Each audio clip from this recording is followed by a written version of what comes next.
Hello and welcome back to Let's Play Space Quest 6. We just left off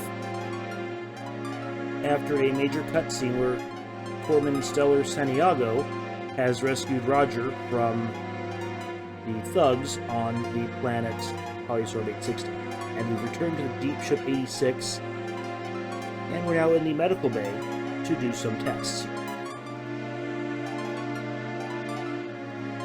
Got this personal grooming assistant. It's the hair you pulled from Nigel's personal grooming assistant.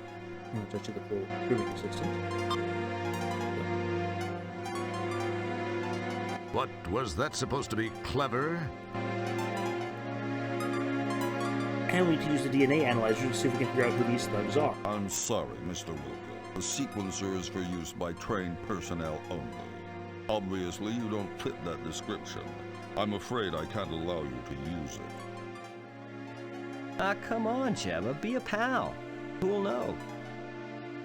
I'm sorry, Mr. Wilco. It's a StarCon regulation. Jeez, Jebba, who's gonna know? Let me try this one thing. I'll be out of your way. No one will find out. I don't know, Mr. Wilco. I'm not one to break regulations. I really don't think it's a good idea. I swear, it'll only take a minute. We're out in the middle of nowhere. No one will find out. And I'll tell you what, anytime you want it, one free plunge job, day or night. What do you say? Well, I don't know. It'll only take a minute or two, really. Come on, Jebba, be a pal. Well, okay, but just this once. If anyone finds out I'm sunk, then I'll come looking for you to take it out on. Keep that in mind. No problem. I'll be done in a flash. I really don't know why I'm doing this. Or, you could do the thing yourself for us. You are... It's moving.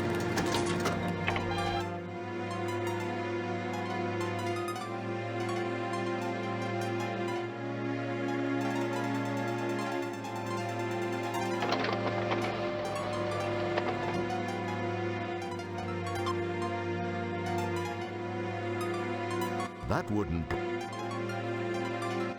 Neat. I've always wanted to try one of these on the compost. Okay, the compost is the data terminal.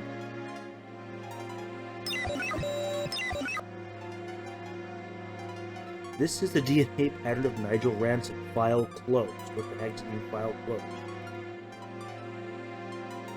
Oh, hi, Stella. They just finished treating me, and it is starting to feel better. However, I was told to lay off rescuing people for a while, especially you. So, did you have any luck? I got some information from the sample I ran through the DNA sequencer. When I tried it, all I got was a name. All it said after that was that the file is closed. I wonder why that is. I don't know for sure, Roger, but it seems a bit suspicious. When a file is marked like that, there's usually a very good reason. Most frequently, it indicates the file is closed for intelligence purposes, or it's legally sealed by some judicial body. In the case of those tubs of guts that grabbed you, I'd have to say it's not a government agency directly behind it. It sounds more like someone with access from the outside to a friend or two inside. A more paranoid person might say this smells way wrong. Then again, when did you last change your socks? If the files are sealed, then we have nothing to go on. True. The only thing I can think of is that they may be accessible by jacking into cyberspace. I've never done it, but I know it can be done. So I guess this means you won't be trying it first. I'd love to try it, but I can't since we don't know how. Well, actually, I read it can be done with the help of a cyber jack and headset and a cyberspace jack interface module. The article said there are several things to access out there and that there's a vast library of files to browse. It said that the Information Superhighway project is a little behind schedule, but that there are some operative areas. Other than that, I don't have a clue as to how we can gain any information about them. So you think this cyberspace thing could work? Well, I can only tell you what I've read. Navigating it takes a little patience, but I think it's the only option you have. I don't know if you'll locate a cyberjacking headset. Because of the delays in the project, they've become more like collector's items than marketable, functionable products. We do have cyberjack modules built into the compost. That's true. Of course, we won't know anyway without the jack. That bites. I wonder where we could find one of those. I wish I knew, Roger. There must be some place. Attention! We are now orbiting the Delta Berxalon 5 colony as requested by StarCon. Most of you know your assignments as they have been broadcast to your composts. Please represent StarCon properly. Kilbasa, out. You better get moving since you don't know yet what your assignment is. I have some checking around to do. We'll talk later. Thanks, Stellar. I'll see you soon. Maybe we can work in that dinner.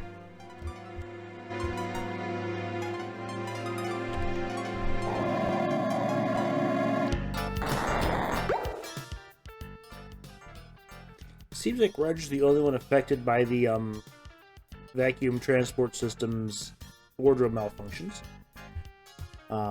Anyway, this is Roger's quarters. I don't think we've been here before. Pretty sure we haven't. But this is a place where you can look at all kinds of fun stuff. We're going to spend a few minutes doing that. Not hopefully too long.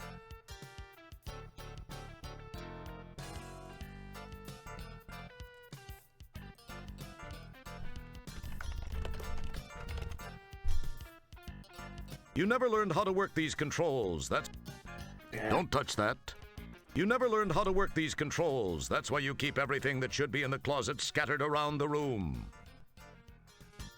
Sure, go ahead, grab that red-hot spike of quartz so it'll fuse your hand permanently to the heater.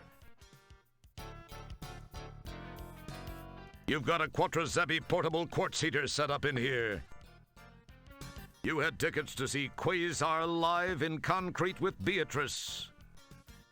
That was before you got busted back down to janitor and assigned to this dad-blasted floating heck hole of a mother-talking spaceship.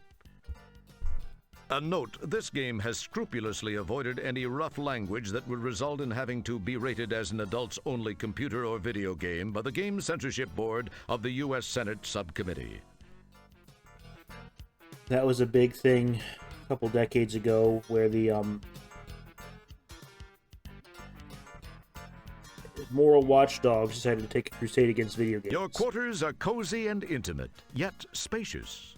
That's one of the advantages of living in a converted cargo hold. It's your food replicator.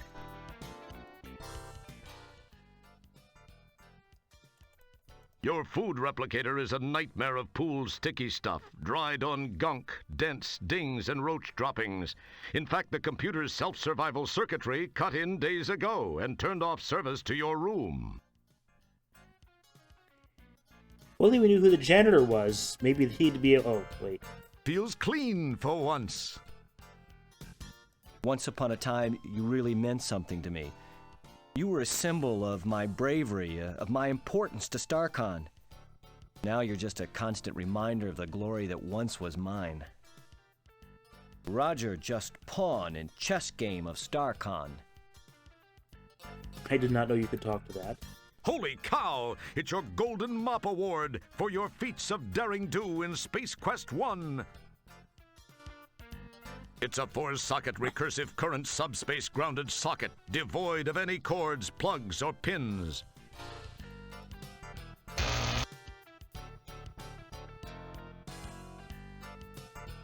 You pick strange methods of getting a charge out of life. Let's not do that. I did not know you could talk to your mop here. You saw this detailed diecast model of an early StarCon Solar Scout in Milky Way today, StarCon's in-flight magazine. It seemed like a great investment at the time. You glance in the mirror. For a moment, you can almost see a silk-clad brunette overacting in a stone tower. That's a reference to King's Quest VI. This poor dresser hasn't worked right since they halted on board. Wait, were you looking at yourself or at the Bureau? Well, same message either way. Kryptonite lamp. Sapping power. Must replace bulb some day.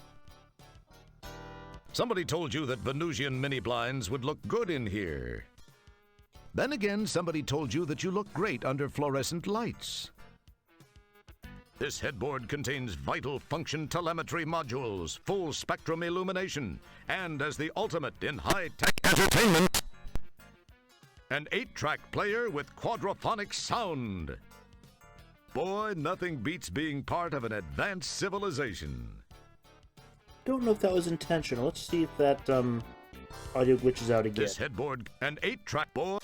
This headboard contains vital function telemetry modules, full spectrum illumination, and as the ultimate in high-tech entertainment, an 8-track board.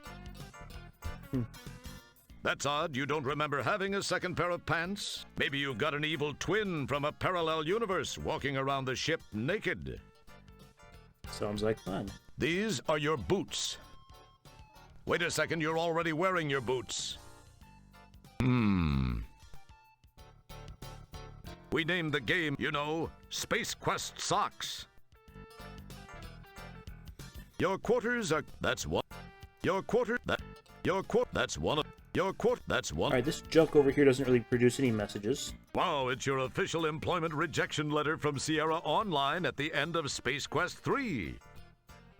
It just says, not a chance. And it's signed by Ken Williams. It's your life savings. You won't need that buckazoid on board. Save it. Put it towards your education. Hey, here's that pack of matches you stole from the Eulance Flats bar when you returned to Space Quest 1 during the time travel sequence in Space Quest 4. It's a discarded cigar stub from the Galaxy Galleria in Space Quest 4. Hey, it's the Pocket Pal terminal you filched from an abandoned land speeder on Xenon during Space Quest 4. Whoa, it's the Star Generator remote control you found aboard the Sariens ship during Space Quest 1. This table is supposed to be used for paperwork and gracious dining. Since you do neither, you found it makes a great place to stash all this junk you've collected over the years. Ooh, it's your old Autobucks card from your shopping spree at the Galaxy Galleria after you saved the latex babes from that hideous sea slug in Space Quest 4. It's expired, unfortunately, but then you don't need much money aboard the deep ship. Besides, people would talk if they saw you dressed that way again. Wow, it's the old translating gadget you used to communicate with the subterranean alien back on the planet Corona in Space Quest 1. Too bad they don't make those little dilithium watch batteries anymore. Say it's the old hint book you found in the bargain bin at the software store in Space Quest 4. Looky, it's your old Labion Terror Beast mating whistle from Space Quest 2. Nothing on this table is from Space Quest 5. Possibly because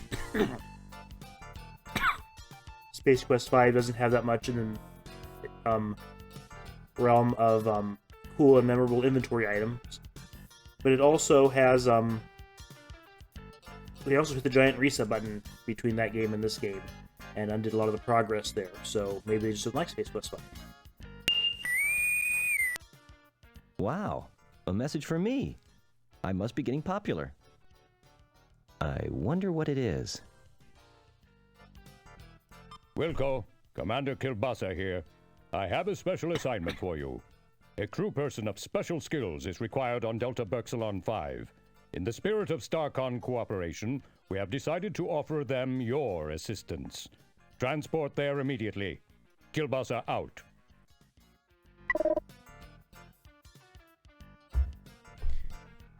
Special Special skill set. And they pick Roger. So we can go into the database and the entity database and see if we can find nope, wrong button. Any useful information here. You summon the...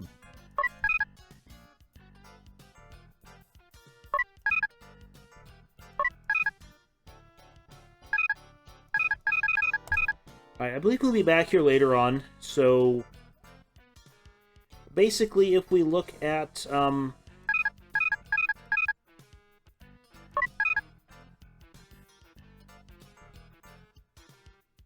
so we have all this, science database here.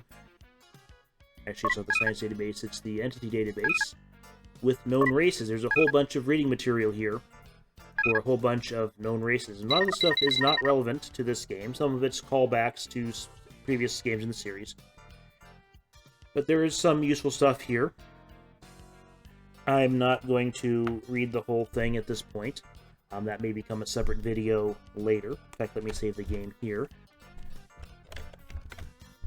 So I can come right back to this point. But since we just had a couple long cutscenes, I'm going to go ahead and go to the intership transport. And we are going to go to the transporter. That wouldn't... You could just, say nothing when I misclick and do,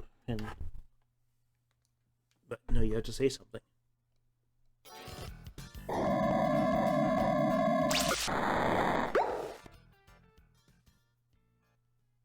Okay, I'm ready.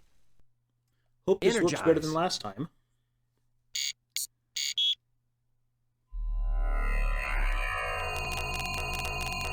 Heavy sigh. Apparently not.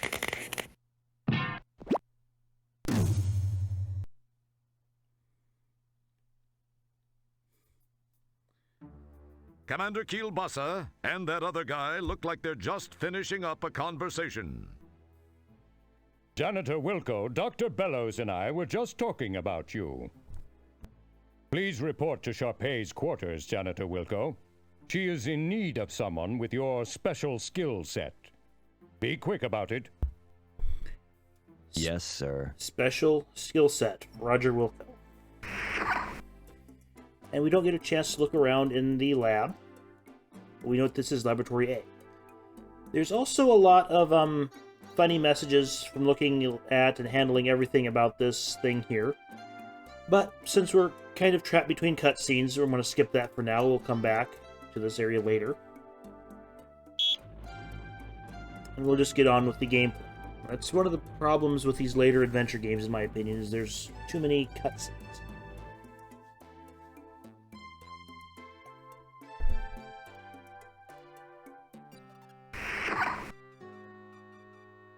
Janitor second class, Roger Wilco, reporting as ordered, ma'am. Wilco, you say? Yes, ma'am. Well, Mr. Wilco, I expected you here some time ago. I've been kept waiting for minutes now. I'm very sorry, Matt. Save the pathetic whimperings for your StarCon superiors, which I would expect includes everyone and everything on the food chain over there. Young man, I lack the time, and most importantly, the patience to indulge you as you whine your way from one excuse to the next. May we please just begin? Sorry, but I wasn't briefed on what tasks would be required of me. You are a janitor, Mr. Wilco. What do you think I want from you, a heart transplant? What has become of StarCon? When my fifth husband, Admiral Bluntfang, served, the crop of up-and-coming cadets seemed to have such promise. I recall this one rather striking cadet who... well, never mind that. But you... I pray you do not typify what might be slithering down the halls of our formerly prestigious academy. That is one thing I do not look forward to witnessing. Get to work, Mr. Wilco. You'll find a mop and a bucket right over there. I have no time to devote to your education. That would take a lifetime, and the most copious amount of patience a universe could muster. My life is soon to expire. Please, just clean. I must rest now.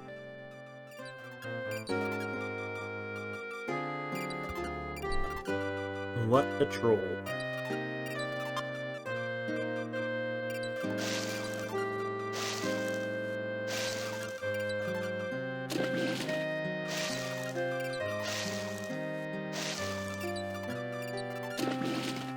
Mr. Wilco, please rattle the handle on that commode.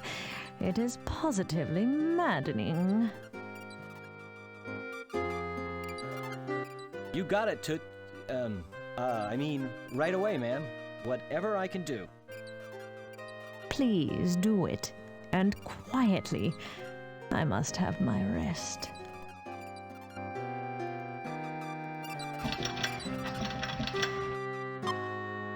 Mr. Wilco, it is time for me to take my meds. Not a nurse. Please fetch my trisonic sortium from the medicine cabinet.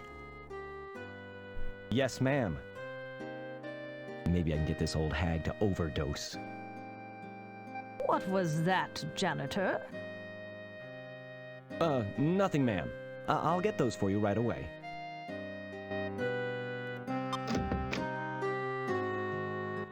I can't find her medicine. I don't think she knows what she's talking about. Hey, what the? While we await a...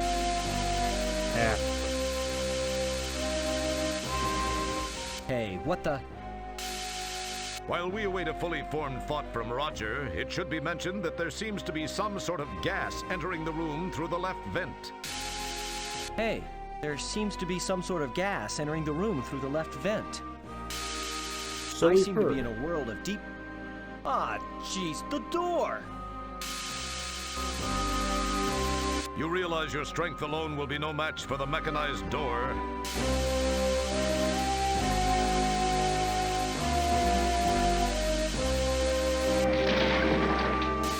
You give the piston a yank, and sure enough, it comes loose in your hands.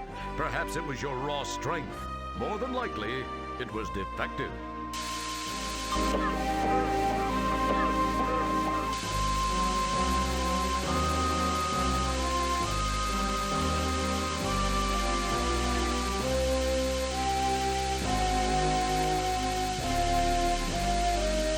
Good thinking! Wedged in the door, the manual override control causes the piston to strain against the door.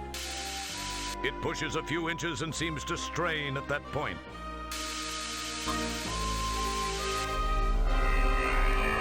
It's Stellar again. Wilco! Oh, hi, Stellar. What are you doing here? There's no time to talk, Roger. We've got to get out of here now. 1, 2, 3.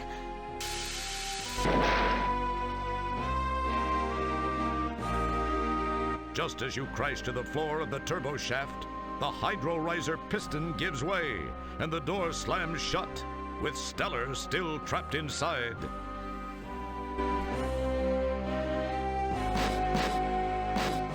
You claw and pull at the seams of the bulkhead door, but to no avail. Just then, you hear and feel an explosion, which seems to have come from behind the door.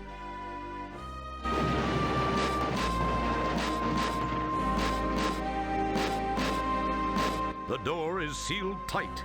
You can hear no other noise after the ear ringing from the blast subsides. My God! I can't believe this! It can't be happening! She was... I was... Stella!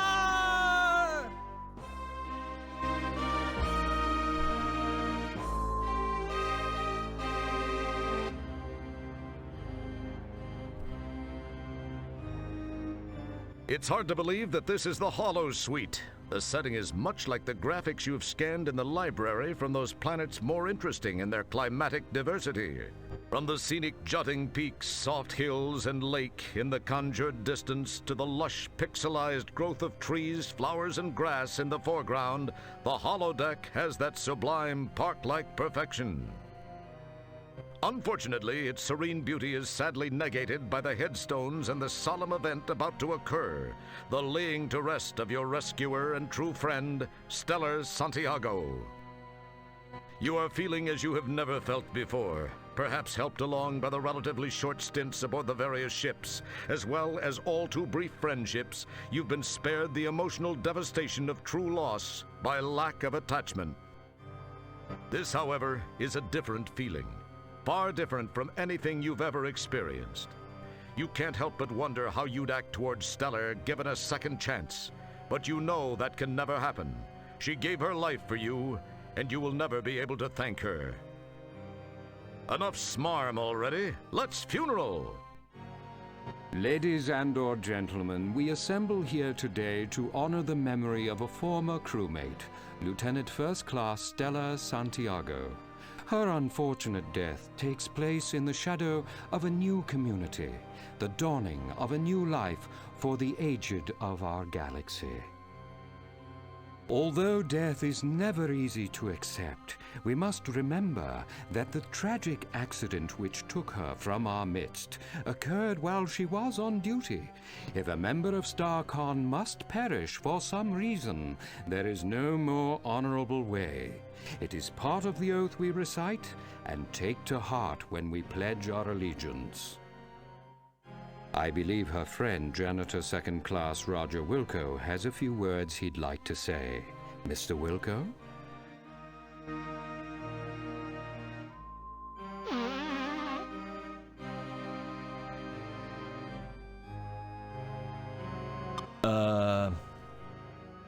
I only knew Stellar for a short time.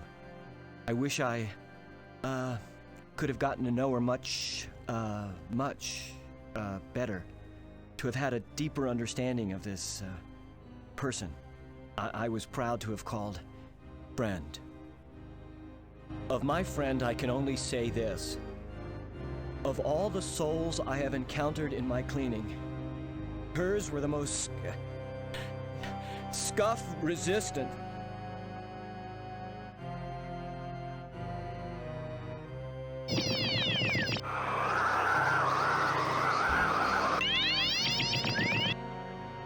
The Gravedigger is the cemetery attendant from Gabriel Knight 1. If I remember in post, I might throw a picture of that scene in a moment.